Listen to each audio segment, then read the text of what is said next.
အားလုံးပဲမင်္ဂလာပါခင်ဗျာကျွန်တော်ယနေ့ဖတ်ပြပေးသွားမှာကတော့လင်းလုံးခင်စိတ်ကြိုက်ရာသီစဝန်းထဲမှာအစည်းများစာအုပ်ထဲမှာမောင်ရင်မှာကြောင်းကုန်းရေးသားသောအမိနိုင်ငံတော်အတွက်လွမ်းတီးတပုတ်ဆိုတဲ့အစည်းလေးပဲဖြစ်ပါတယ်ခင်ဗျာအားလုံးပဲနားဆင်ခံစားပေးကြပါဦးခင်ဗျာအမိနိုင်ငံတော်အတွက်လွမ်းတီးတပုတ်မြဝကျွန်းပေါ်ဒေသကြာပြူကြာနီကျေးလက်တနေရာမှာကျွန်တော်တို့ရွာကလေးရှိသည်ကျွန်တော်တို့ငငယ်ကထောင်ထွက်ဆိုတာရွာတွင်ကိတာဂေါရမီဤမုံညင်းစေးလောက်ရှားသည်လိုချနာကိုပူဇာ၍မရသည့်အခါတွင်ဖြစ်စေလွတ်လပ်စွာဆန္ဒထုတ်ဖော်ရာမှတဤငိုကြောရှည်နေလျင်ဖြစ်စေအမေကဟိုမှာဥတော်ဝေကြီးလာနေပြီဟူ၍ချင်းချောက်တတ်သည်ဒီတော့မှတန့်ကနေငိုတိတ်သည်ဂင်းတိုတိုပူကွကွဘိုက်ရွှဲရွှဲမုတ်စိတ်ပတိုင်းမွှေးမဲမဲနှင့်ဥတော်ဝေကြီးပုံကမြင်ယုံနှင့်ကြောက်စရာသူကဝူဝဝပြူးပြူးပြဲတဲ့လှုပ်ပြသည်ကိုငဲတန်းပေါင်းအော်ပြီးတေးဖြန့်ဖြန့်ပါချခဲ့ဘူးသည်ဥတော်ဝေသည်ကျွန်တော်တို့ရွာဤတူးသေးသောဂုံပြူအပ်သည့်ကြက်တရေဆောင်ထောင်ထွက်လူမိုက်ကြီးဖြစ်သည်သူမြည်သောထောင်ကြခဲ့သည်ကိုမသိရတော့လဲတော်တော်ကိုတာတီလန်အောင်စိုးလွန်မိုက်လွန်မှပေလွန်တေလွန်မှထောင်ကြတန်းကြဖြစ်ရသည်ဟူ၍သာအောက်မေ့ခဲ့မိပါသည်ကံကြမ္မာကတော်တော်လှောင်ပြောင်သည်ငငယ်တုန်းကထောင်ထွက်မြင်လျင်သေးဖြန်းဖြန်းပါအောင်ကြောက်လန့်ခဲ့သောသူသည်နောက်အခါအချုပ်သားထောင်သားတွေနှင့်နေဆတူဝမျက်နှာချင်းဆိုင်ရသောအလုတ်ကိုင်ဖြင့်အသက်မွေးရသူဖြစ်လာခဲ့လေသည်မသိမချင်းလေပင်ကျိုးဝင်းတက်၍တတ်စေလွန်ခဲ့သော9နှစ်ခန့်တင်ကူးကြံရွယ်မှုဖြင့်လူသက်မှုကျူးလွန်ခဲ့သူတို့ကိုမဖြစ်မနေတေတံချမှတ်ရစဉ်ကထိုစာကြောင်းကိုဖတ်ရင်းထင့်ငော့၍နေခဲ့သည်တေတံချမှတ်ရမည်ကိုတရားသူကြီးအတော်များများကအားတက်သည်ရောမရှိကြ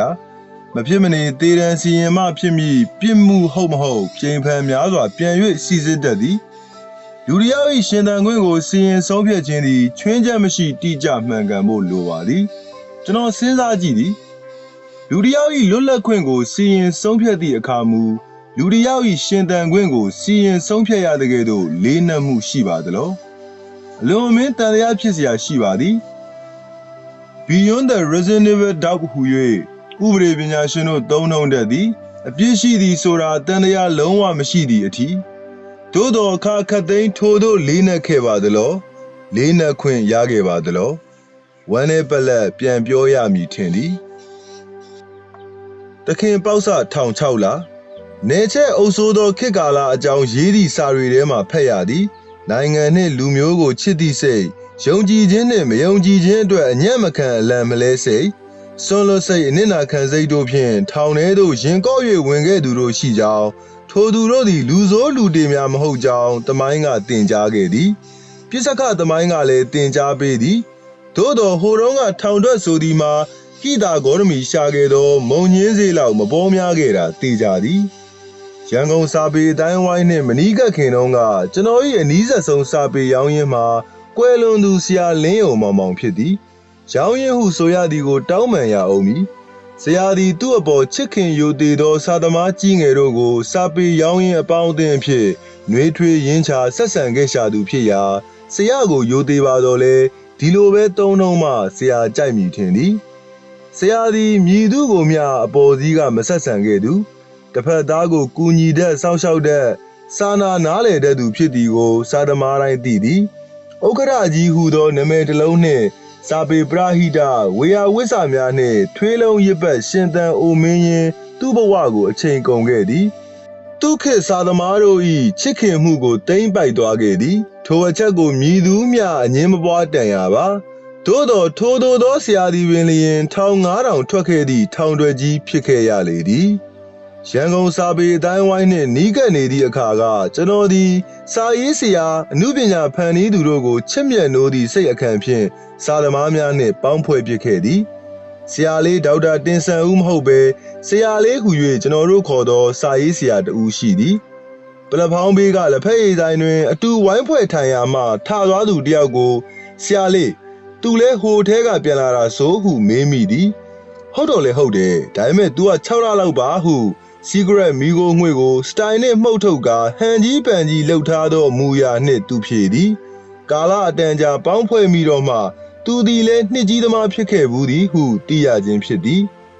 သိတော့အံ့ဩရသည်သူပြောချင်ရာပြော၍သူဖြေလိုမှဖြေတတ်သောအမေးတခြားဖြေတခြားဘလုံးပထွေးစရိုက်တဘာဝတစ်ခုသူ့မှာရှိသည်သို့သောစိတ်နှလုံးနှူးညံ့သည်သူတွင်ခတ်ထန်သောမူအရာမရှိချေသူအပေါ်ဒေါသချောင်းချောင်းထွက်နေသူတဦးကိုသူတုံ့ပြန်ပုံကအပြုံးလဲလဲတစ်ခုပဲဖြစ်သည်ဆရာလေးကမှားပြီးထောင်ချခံရတာဒါမှမဟုတ်အနေအစားမတက်လို့များလားဗျာဟုသူ့ရဲဘော်တယောက်ကိုမေးကြည့်သည်အရင်တော့ခမရမတွေ့ဘူးလို့ပါဟုသည်အဖြေကိုရသည်သူစိုးသည်ဟုကျွန်တော်မယုံပါ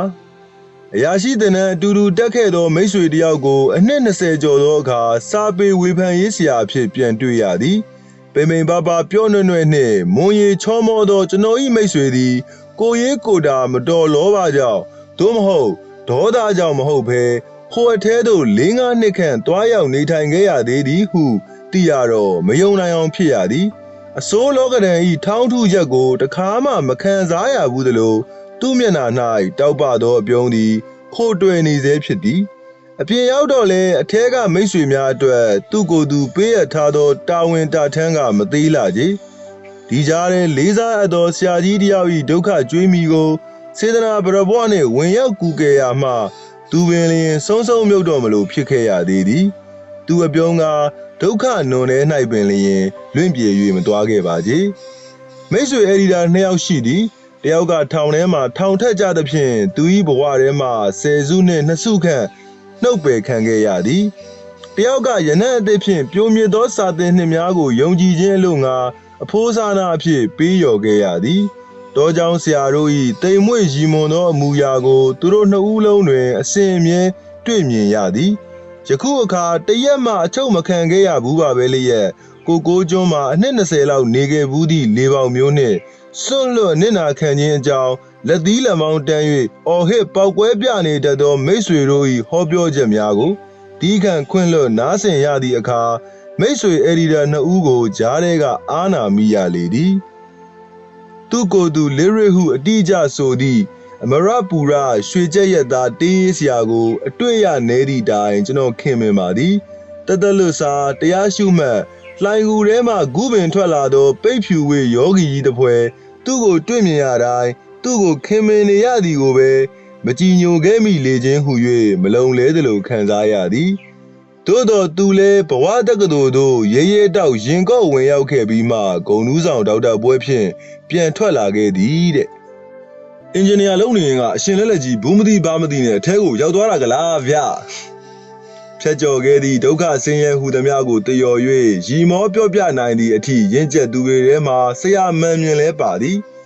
လေယူးနှင်သည့်ຫນွေဦးဝင်စားလွမ်းမတ်ဖွဲ့အညာຫນွေဤမြူငွေ့ပြသောညနေတခင်းတွင်ချစ်ခင်သောဥဒရလာမင်းကြီးအစီအမံဖြင့်6မျိုးကစာရေးဆရာနှမူးစီတို့တွားခဲ့သည့်ခရီးကိုကျွန်တော်ဖြင့်မမေ့နိုင်ပါကြီးချီဝေလောကောင်လန်းတွင်ကားမောက်ခဲ့သည့်ဒဏ်ရာဒဏ်ချက်များကမ္ဘာလောကနှင့်အတင်းအကျပ်ဖြတ်တောက်ခံခဲ့ရသည့်အမှောင်ညာများကြောင့်မြမပြည်တွင်မလုံနိုင်တော့သောစာရေးဆရာတယောက်၏မရေးပြခဲ့သောဝတ္ထုတို့တစ်ပုဒ်ကိုပို၍မမေ့နိုင်ပါကြီးကျွန်တော်တို့နဲ့တစ်ချိန်နဲ့အတူတူရောက်သွားတဲ့ငနေလေးတယောက်ကရှာကြီးတငယ်ငိုနေသဗျာနေပါဒီလောက်ငိုရအောင်မင်းကဘယ်လောက်ချလိုက်လို့လဲလို့တန်းစီကမေးတယ်သူကဖြေတယ်6လပါတဲ့တန်းစီကဇက်ဘိုးဗျောင်းဝန်းနဲ့အုပ်ထဲလိုက်ပြီးဟိုမှာ10နှစ်15နှစ်တွေကိုလည်းအားနာပါအောင်လို့ပြောတယ်6လနဲ့ငုံခွင့်မရှိဘူးဆိုတဲ့သဘောပေါ့ဗျာ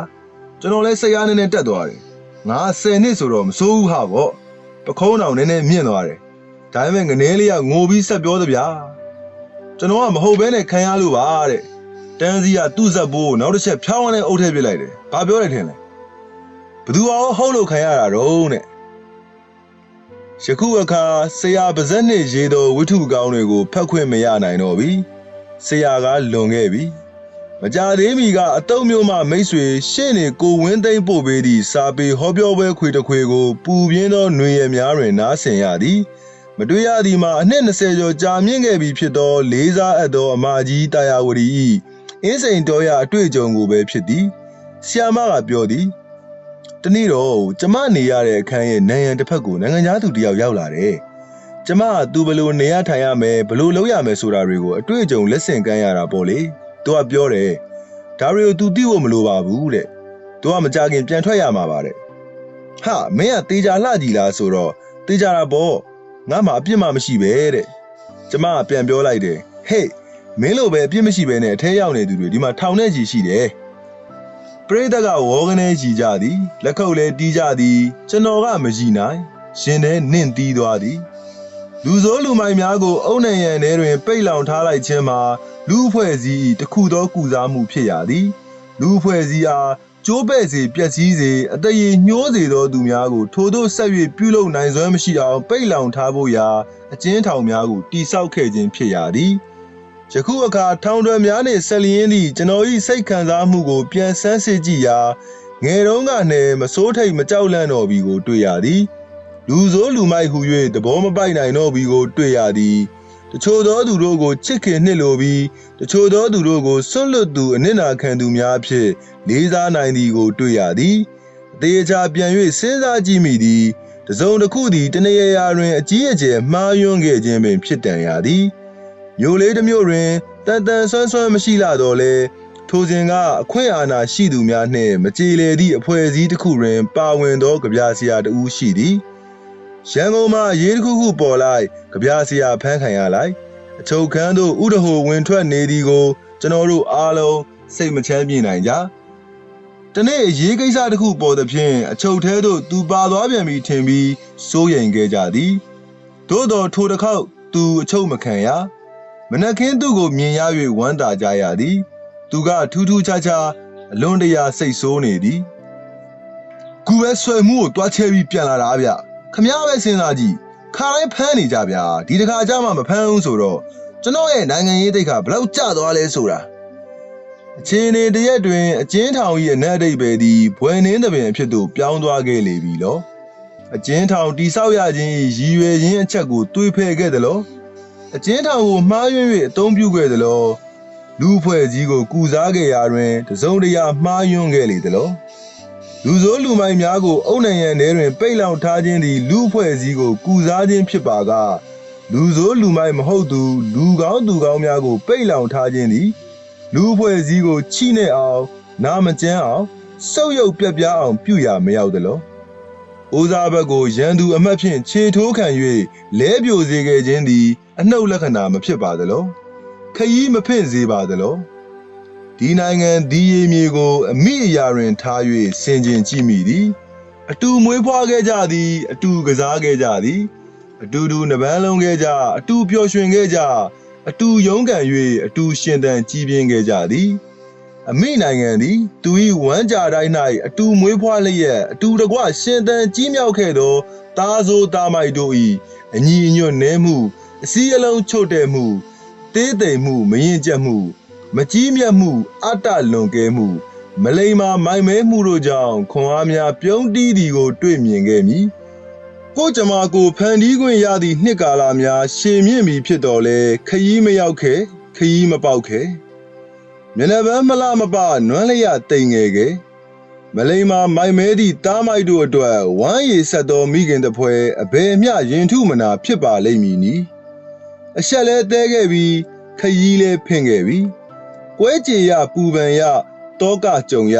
ရင်ဘတ်စီတီးလဲငိုကြွေးခဲ့ရပြီအမိနိုင်ငံသည်အငိုတိတ်ချိန်တန်ပါပြီမောင်ရင်မှာကြောင်းကုန်ဩဂတ်2013ရွှေမြူတေမဂ္ဂဇင်း